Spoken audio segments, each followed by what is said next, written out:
Right, okay, so let's get into this. We're doing a deep dive today based on something you sent in, actually. It's about this thing called a cosmic law grant. And it sounds like, well, quite a profound spiritual and philosophical kind of path we're exploring, apparently coming from a direct talk with Pallas Athena. That's the premise, yes. Lady Pallas Athena herself. Wow, okay.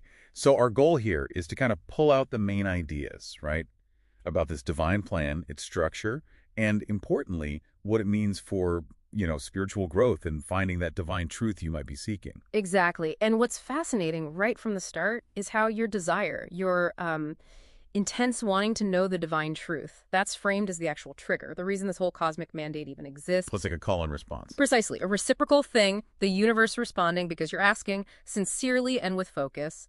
And we'll look at how groups like the Elemental Grace Alliance, the EGA, and the Son of Even Pressure Council, or SOEPC, how they fit in as, like, the mechanisms for this plan. Okay, so it's more than just wishing. Yeah.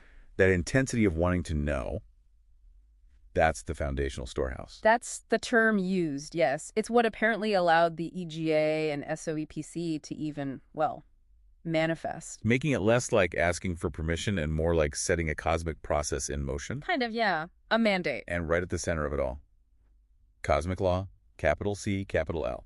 Unquestionable. Non-negotiable. The text is really clear. Cosmic law shall apply. There are no exceptions. Period. No wiggle room there. None.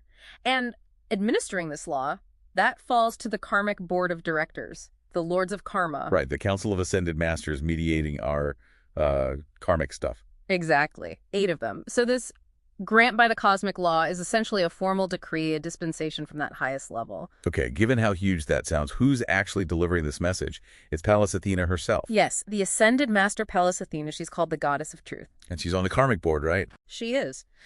Which directly connects this grant to that ultimate spiritual justice system. It makes it, well, cosmically official, binding. Okay, so then you might naturally ask, well, hang on, Elemental Grace Alliance, Son of Even Pressure Council, never heard of them. And that's actually addressed, isn't it? The source makes it clear. Yeah, it says this is a divine plan, not a human plan. Right, and that the group involved was magnetized together in a very specific way.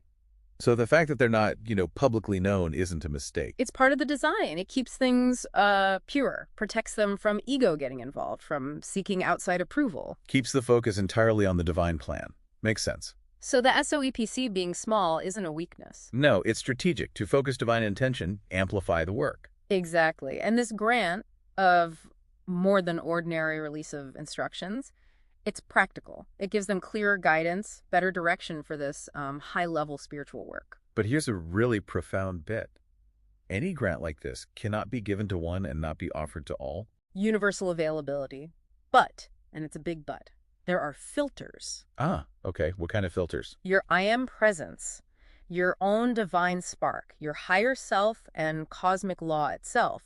They determine who's actually ready. So people don't get chosen by the group members. No, it's not human choice. It's about energetic alignment. Your vibration has to match the blueprint. Which explains why maybe only a few are actually in a SOEPC at any given time. Right. It's impartial, almost automatic, and it takes the burden off the individuals, lets them just do the work. Without encumbrances, as the text says. Fostering that impersonal love idea. Vital for this kind of service. Okay, so we have the cosmic structure, the groups. Right. How does this filter down to individual growth, the soul's journey? Well, it connects directly to things like activating the 7th seal and the 12th ray. The 7th seal opening is described as the trigger for the divine perfection of your God experiences on earth. That sounds big. It is. It connects to your solar plexus, making it the heart of knowing. Truth becomes embodied, not just mental. And the 12th ray, activated with it, brings a whole suite of qualities: wisdom, love, power, unity consciousness. Yeah, it lists quite a few. Illuminating intelligence, harmony, peace, equilibrium, creativity. The key thing is the integration. Ah, so it's not just collecting virtues. No, it's bringing them together into one unity consciousness. That's the goal. It shifts you from knowing about divinity to being it. Preparing you for, what was the phrase?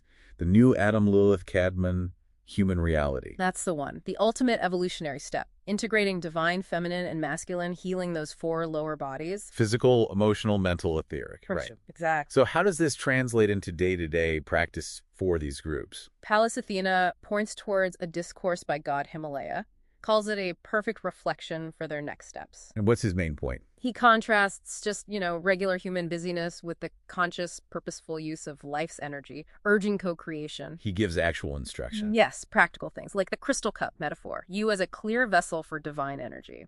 And using I am statements, not just as affirmations. But as sacred commands, engaging cosmic law directly.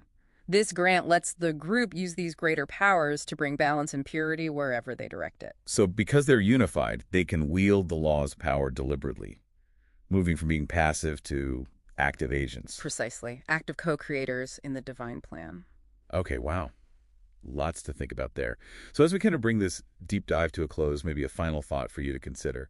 The text says, with greater awareness comes greater responsibilities. That makes sense? But then it also talks about impersonality, where everything's simply IS. How might holding that paradox, doing the work, taking responsibility, but not from ego, not like it's a burden, but from this place of impersonal love, just being a channel. How might embracing that change how you think about spiritual service as you potentially move towards this new Adam, Lilith, Kadmon human reality? Something to mull over.